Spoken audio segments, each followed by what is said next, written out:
夢の中で私は飛行機に乗っていました。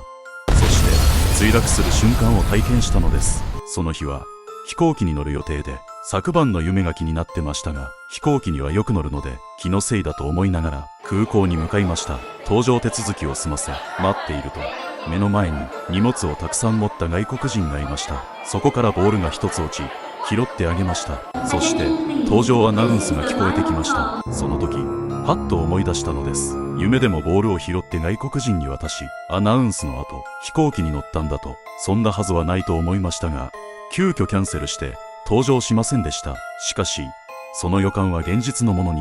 翌朝、私が乗るはずだった飛行機が墜落し、多くの乗客が亡くなったという報道が流れていたのです。夢が現実になったことに戸惑いました。複雑な心境の中、生と死の境を見たその感覚は今も私の心に深く刻まれています。